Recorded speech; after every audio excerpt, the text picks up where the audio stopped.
Malam itu, hening yang menyelimuti kamar mewah ini terasa lebih berat daripada biasanya. Aku berdiri mematung di atas permadani sutra yang terasa begitu asing bagi kaki telanjangku. Sementara detak jantungku berpacu seperti genderang yang ditabuh kencang. Di depanku, seorang wanita yang selama ini dikenal sebagai ratu bisnis dengan tangan besi, kini duduk dengan kelembutan yang hanya diperlihatkan kepadaku. Dia adalah istriku. Meski garis-garis halus di wajahnya menandakan perjalanan usia 57 tahun, matanya masih menyimpan binar yang mampu meluluhkan egoku. Saat ia perlahan mendekat, aroma parfum mawar yang mahal bercampur dengan kehangatan napasnya yang mulai terasa di leherku. Tanganku bergetar hebat ketika ia menyentuh jemariku, memberikan kekuatan yang belum pernah kurasakan sebelumnya. Di bawah temaram lampu kristal yang redup, segala keraguan dan perbedaan kasta seolah melebur. Kami akhirnya menyerahkan seluruh jiwa dan raga dalam sebuah penyatuan yang sakral dan penuh hormat, melampaui segala prasangka dunia tentang pemuda miskin dan janda konglomerat. Malam pertama itu bukan tentang harta, melainkan tentang dua kesepian yang akhirnya menemukan rumah untuk pulang. Namaku Aris, seorang pemuda yang tumbuh di gang sempit dengan mimpi yang seringkali layu sebelum berkembang. Hidupku adalah tentang kerja keras, keringat, dan usaha untuk menyambung hidup dari satu pekerjaan kasar ke pekerjaan lainnya. Aku tidak pernah membayangkan bahwa takdir akan membawaku masuk ke dalam gerbang besi sebuah rumah megah yang luasnya setara dengan seluruh kampung halamanku. Di sanalah aku bertemu dengan Ibu Sarah. Pertemuan pertama kami bukanlah di sebuah pesta mewah, melainkan di sebuah proyek renovasi taman di salah satu properti miliknya. Saat itu, aku hanyalah buruh angkut tanah yang kotor dan bersimbah peluh. Namun, Ibu Sarah tidak melihatku dengan tatapan merendahkan. Ia justru berhenti sejenak, memberikan sebotol air mineral, dan menanyakan namaku dengan nada yang sangat manusiawi. Sejak hari itu, intensitas pertemuan kami meningkat bukan karena kesengajaan, melainkan karena ia sering memintaku membantunya mengerjakan hal-hal kecil di rumah pribadinya yang tidak bisa dilakukan oleh asisten rumah tangga biasa. Ia sering mengajakku berbicara tentang kehidupan, tentang bagaimana ia membangun kekayaannya dari nol setelah suaminya meninggal belasan tahun yang lalu, dan tentang betapa hampa hidupnya di tengah tumpukan aset yang tak terhitung jumlahnya. Aku pun bercerita tentang ibuku yang sakit-sakitan dan tekadku untuk mengubah nasib. Ada sebuah ikatan yang tumbuh secara alami, sebuah frekuensi yang tidak butuh kata-kata rumit untuk dijelaskan. Aku mulai melihat sosok Sarah bukan sebagai bos besar yang ditakuti, melainkan sebagai wanita yang butuh didengar dan dihargai bukan karena uangnya, melainkan karena hatinya. Namun, cinta antara kami adalah sebuah skandal bagi mereka yang melihat dari luar.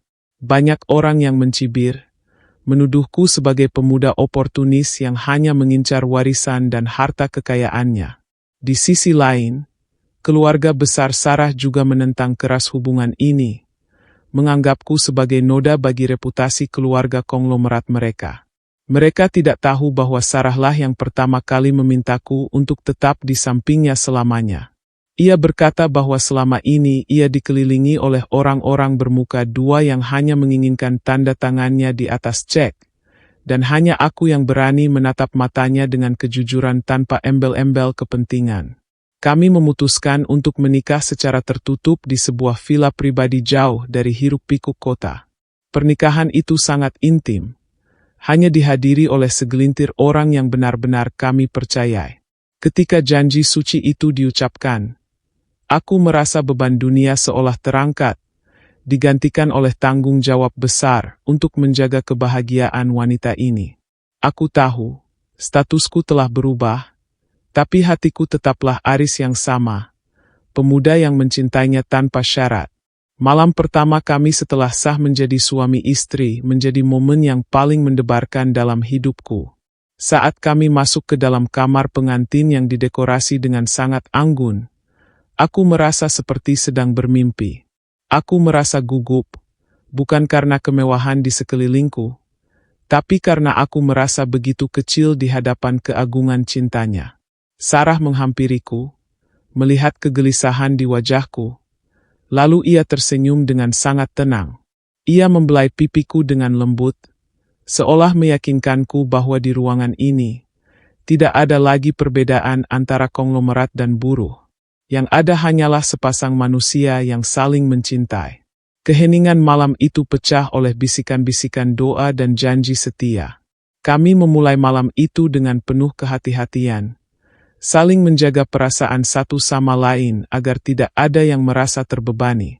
Debar di dadaku yang tadinya liar perlahan berubah menjadi ketenangan yang dalam saat kami akhirnya bersatu dalam ikatan batin yang paling dalam. Tidak ada paksaan, hanya ada aliran kasih sayang yang tulus. Di saat itulah aku menyadari bahwa warisan terbesar yang diberikan Sarah kepadaku bukanlah perusahaan atau rumah megah, melainkan hatinya yang murni dan keberaniannya untuk mencintai laki-laki sepertiku. Hari-hari setelah pernikahan adalah ujian yang sesungguhnya bagi kami. Aku harus beradaptasi dengan gaya hidup yang serba teratur dan penuh protokol. Sementara Sarah berusaha melepaskan sedikit demi sedikit ketegangannya sebagai pemimpin perusahaan demi menjadi seorang istri di rumah. Kami sering menghabiskan waktu di taman belakang, tempat di mana kami pertama kali merasa dekat. Aku tetap suka berkebun, dan dia dengan senang hati menemaniku sambil membacakan buku-buku bisnis atau sekadar bercerita tentang impian-impiannya yang belum tercapai. Tentu saja, ejekan dari dunia luar tidak berhenti begitu saja. Di media sosial, banyak yang membuat spekulasi kejam tentang pernikahan kami. Namun, Sarah selalu menguatkanku. Ia bilang, "Aris, mereka hanya bisa melihat apa yang mereka miliki di dalam hati mereka sendiri. Jika hati mereka kotor, mereka akan melihat hubungan kita kotor. Tapi bagi kita, ini adalah ibadah dan kebahagiaan." Kata-kata itu menjadi perisai bagiku. Aku tidak lagi peduli dengan sebutan berondong simpanan atau pemburu harta. Aku fokus memberikan yang terbaik untuknya, memastikan bahwa di masa tuanya, ia tidak akan pernah lagi merasa kesepian atau tidak dicintai. Seiring berjalannya waktu, orang-orang mulai melihat perubahan pada diri Sarah. Ia menjadi lebih sering tersenyum, lebih santai, dan bisnisnya justru semakin berkembang karena ia bekerja dengan hati yang tenang. Aku pun mulai belajar banyak tentang manajemen bisnis darinya, bukan untuk menguasai hartanya, melainkan agar aku bisa menjadi mitra yang sepadan dan melindunginya dari orang-orang jahat yang ingin memanfaatkan kebaikannya. Kami membuktikan bahwa cinta dengan perbedaan usia yang jauh bukanlah sebuah hambatan, melainkan sebuah kesempatan untuk saling melengkapi. Aku memberinya energi masa muda dan keceriaan, sementara ia memberiku kedewasaan dan kebijaksanaan dalam memandang hidup. Pernikahan kami adalah sebuah rahasia yang indah bagi mereka yang tidak mengerti. Namun bagi kami, ini adalah kebenaran yang paling nyata. Setiap kali aku menatap matanya di pagi hari, aku melihat masa depan yang penuh harapan. Warisan yang ia tinggalkan untukku bukan dalam bentuk surat saham, melainkan dalam bentuk pelajaran tentang ketulusan dan pengorbanan. Kami menjalani hidup dengan cara kami sendiri, tidak terpengaruh oleh standar orang lain. Kisah kami adalah pengingat bagi setiap orang bahwa cinta tidak pernah melihat angka di rekening bank atau angka di akta kelahiran. Cinta mencari tempat di mana ia bisa tumbuh dengan jujur, tanpa topeng dan tanpa kepura-puraan. Bagi seorang pemuda miskin sepertiku, menikahi seorang wanita hebat seperti Sarah adalah sebuah anugerah yang tidak akan pernah kusia-siakan. Aku berjanji akan menjaganya, menghormatinya, dan mencintainya sampai napas terakhirku. Karena pada akhirnya, harta yang paling berharga di dunia ini adalah hati yang telah menemukan pelabuhan terakhirnya. Kami terus melangkah maju, membangun kenangan baru setiap harinya, dan menutup pintu rapat-rapat bagi siapapun yang mencoba merusak kedamaian yang telah kami bangun dengan penuh perjuangan ini. Di dalam rumah megah itu, Kami bukan lagi dua orang asing dengan latar belakang yang berbeda. Kami adalah satu kesatuan yang tidak bisa dipisahkan oleh apapun.